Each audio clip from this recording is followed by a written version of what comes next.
नमस्कार साथियों, स्वागत है आपका हमारे YouTube चैनल में। आप राजस्थान के किस जगह से हमारे समाचार सुन रही हैं, कृपया कमेंट बॉक्स में लिखकर हमें जरूर बताएं। जयपुर से प्रस्तुत है राजस्थान के प्रादेशिक समाचारों के साथ मैं गौतम यादव। पहले मुख्य समाचार। वसुंधरा राजे के बाद अब अशोक गहलोत भी निकले देव दर्शन यात्रा पर। 9 दिन तक अलग अलग जिलों के मंदिरों में करेंगे दर्शन। राजस्थान में चुनाव, एक दिन में 4-5 दौरे, क्या तुक है। उपराष्ट्रपति जगदीप धनखड़ पर बरसे सीएम अशोक गहलोत। राजस्थान के श्रीगंगानगर व जोधपुर समेत 13 जिलों में एनआईए के छापे, खालिस्तान समर्थकों पर एक्शन। दानिश अली पर टिप्पणी करने वाले रमेश बिदोड़ी को बड़ी जिम्मेदारी, चुनावी राज्य राजस्थान में मिला यह जिम्मा। चुनाव से पहले एमपी राजस्थान बॉर्डर से 30 लाख कैश जब्त, चित्तौड़गढ़ से चालक गिरफ्तार। चुनाव से पहले मिड डे मील घोटाले पर सियासत गरमाई, ईडी की छापेमारी के बाद मंत्री बोले दबूंगा नहीं। अब समाचार विस्तार से।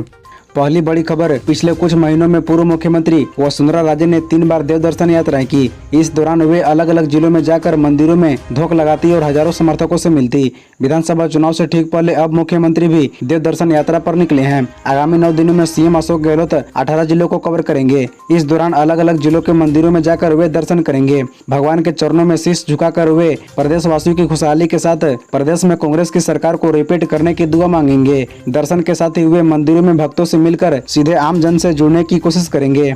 अगली खबर। मुख्यमंत्री अशोक गहलोत ने बुधवार को उपराष्ट्रपति जगदीप धनखड़ पर जमकर निशाना साधा। उन्होंने उपराष्ट्रपति जगदीप धनखड़ के राजस्थान में बार बार हो रहे दौरे पर सवाल खड़े किए। उन्होंने चुटकी लेते हुए कहा कि आप उपराष्ट्रपति हैं, अगर आप राष्ट्रपति भी बन जाएंगे तब भी हम आपका स्वागत करेंगे, लेकिन बार बार सुबह शाम राजस्थान के दौरे करने का क्या मतलब है। उन्होंने उपराष्ट्रपति पर तंज कसते हुए कहा कि आपके बार बार राजस्थान के दौरे को लेकर लोग तो झेलेंगे ही, आखिर आप सोचते क्या हो। यह संवैधानिक संस्थाएं हैं, उनका मान सम्मान तो करना चाहिए। सीएम अशोक गहलोत बुधवार को बिड़ला ऑडिटोरियम में मिशन 2030 के तहत जन संवाद कार्यक्रम को संबोधित कर रहे थे। इस दौरान उन्होंने उपराष्ट्रपति जगदीप धनखड़ को खूब निशाना बनाया। अगली खबर। भाजपा सांसद दानिश अली को लेकर हाल ही में लोकसभा में बोले गए अपशब्दों को लेकर विवाद में आए भाजपा सांसद रमेश बिदोड़ी को पार्टी ने राजस्थान में होने वाले आगामी विधानसभा चुनाव में महत्वपूर्ण जिम्मेदारी सौंपी है। सचिन पायलट के जिले में भाजपा उम्मीदवारों को जिताने का टास्क सौंपा है।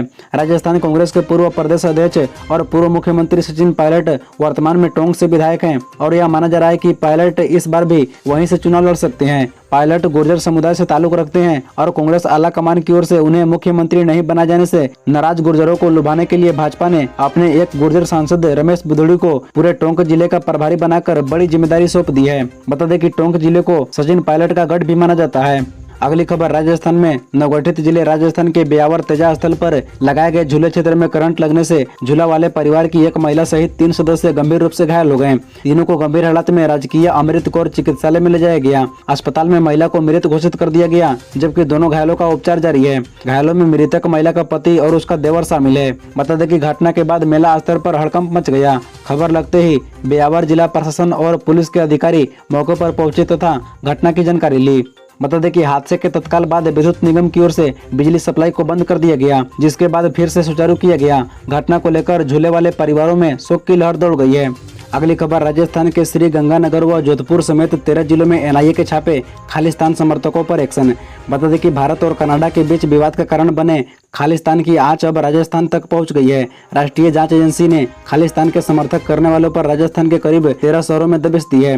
राजस्थान के हनुमानगढ़, झुंझुनू और जोधपुर में बीती रात से ही एनआईए ने दबिश दी है। इसमें से कई के यहाँ कल सुबह तक कार्रवाई हुई है। श्रीगंगानगर के सुतरगढ़ और रजियासर थाना इलाके में छापे मारे गए। एक छात्र नेता के यहाँ भी रेड डाली गई है। अधिकारी लगातार पूछताछ में जुटे हैं, लेकिन स्थानीय पुलिस अधिकारियों से इस संबंध में कोई जानकारी प्राप्त नहीं हुई है। छापों के बारे में एनआईए ने कोई आधिकारिक बयान जारी नहीं किया है, लेकिन जोधपुर पुलिस से जाब्ता मांगा गया है। बताया जा रहा है कि जोधपुर में गैंगस्टर के खालिस्तान समर्थकों से लिंक होने की जानकारी मिली है। एनआईए को सुराग मिले हैं, उसी के आधार पर एनआईए ने कल राजस्थान समेत कई राज्यों में छापे मारे हैं।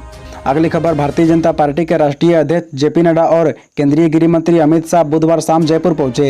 ये दोनों नेता राज्य के आगामी विधानसभा चुनाव से जुड़े मुद्दों पर चर्चा करने के लिए पार्टी संगठन की बैठक करने आए हैं। पार्टी सूत्रों ने इसकी जानकारी दी है। पार्टी सूत्रों के अनुसार दोनों नेता भाजपा की ओर से कोर कमेटी की बैठक करेंगे, जिसमें टिकट वितरण, चुनाव रणनीति, प्रचार जैसे विभिन्न मुद्दों पर चर्चा की जाएगी। वे कुछ दिन पहले समाप्त हुई 4 परिवर्तन यात्राओं के बारे में भी फीडबैक लेंगे। बता दें कि दोनों नेता बुधवार शाम जयपुर हवाई अड्डे पर पहुंचे। यहाँ पूर्व मुख्यमंत्री वसुंधरा राजे, भाजपा प्रदेश अध्यक्ष सीपी जोशी, केंद्रीय मंत्री गजेंद्र सिंह, राष्ट्रीय प्रवक्ता जयवर्धन सिंह राठौर एवं अन्य राज्य नेताओं ने उनका स्वागत किया।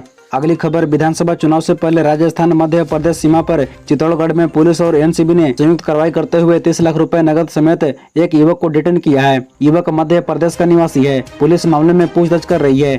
एसपी राजेंद्र दुष्यंत ने बताया कि आगामी विधानसभा चुनाव के मद्देनजर मध्य प्रदेश राजस्थान बॉर्डर पर अवैध गतिविधियों पर निगरानी हेतु एसएसपी बुगलाल मीणा व सीओ निम्बाहेड़ी बेनी प्रसाद के निर्देश एवं सीएचओ कोतावली निम्बाहेड़ा राम सुरेश मीणा ने सुपरविजन एवं एएसआई सूरज कुमार मय जप्ता द्वारा एनसीबी टीम के साथ जलिया चेक पोस्ट पर नाकेबंदी में मध्य प्रदेश की तरफ से आने वाले वाहनों की चेकिंग की जा रही थी। अगली खबर, नौकरी की तलाश कर रहे बेरोजगारों के लिए अच्छी खबर है। केंद्रीय प्रदूषण नियंत्रक बोर्ड यानी सीपीसीबी ने वैकेंसी निकाली है, जिसके तहत राष्ट्रीय स्वच्छ आयु कार्यक्रम के अंतर्गत देश के अलग अलग राज्यों में एनसीएपी कंसल्टेंट ए, बी और सी के 74 पदों पर भर्तियां की जाएगी, जिसमें शामिल होने के लिए 65 साल तक की उम्र के उम्मीदवार केंद्रीय प्रदूषण नियंत्रक बोर्ड की ऑफिशियल वेबसाइट cpcb.nic.in पर जाकर 10 अक्टूबर तक ऑनलाइन अप्लाई कर सकते हैं। भर्ती के लिए सिलेक्ट होने पर उम्मीदवार को हर महीने 60,000 रुपए से लेकर 1,20,000 रुपए सैलरी दी जाएगी। सीबीसीबी एनसीएपी कंसल्टेंट ए की भर्ती के लिए आवेदन हेतु उम्मीदवारों को संबंधित विषय में पीजी या स्नातक डिग्री उत्तीर्ण होना चाहिए। साथ ही संबंधित कार्य का कम से कम 3 वर्ष का अनुभव होना चाहिए।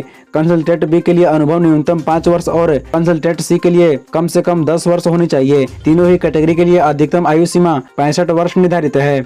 अगली खबर, सीएम अशोक गहलोत ने चौमू में किसानों से किया संवाद। किसानों ने सब्जियों की फसलों की एमएसपी लागू करने की रखी मांग। बता दें कि मुख्यमंत्री अशोक गहलोत ने बुधवार को चौमू शहर के वीर हनुमान मार्ग स्थित खेल स्टेडियम में किसानों से बागवानी को लेकर संवाद किया। इस दौरान किसानों ने सब्जी फसलों की एमएसपी लागू करने की मांग की, तो सीएम ने कहा कि इस बारे में केंद्र सरकार से बात कर लागू करवाने के प्रयास किए जाएंगे। इसके साथ सीएम ने राज्य सरकार की ओर से शुरू की गई जन कल्याणकारी योजनाओं की जानकारी दी। बता दें कि सीएम अशोक गहलोत ने बुधवार की दोपहर करीब 2:40 पर एमजेएफ आयुर्वेद कॉलेज के पास बनाए गए हेलीपैड पर हेलीकॉप्टर से पहुंचे। इसके बाद कांग्रेस कार्यकर्ताओं और समर्थकों से मुख्यमंत्री गहलोत ने हाथ मिलाकर अभिवादन करते हुए मुलाकात की। इस मौके पर बीच रास्ते में कांग्रेस कमेटी ओबीसी विभाग के प्रदेश सचिव कैलाश राज सैनी के नेतृत्व में मुख्यमंत्री अशोक गहलोत का भव्य स्वागत किया गया।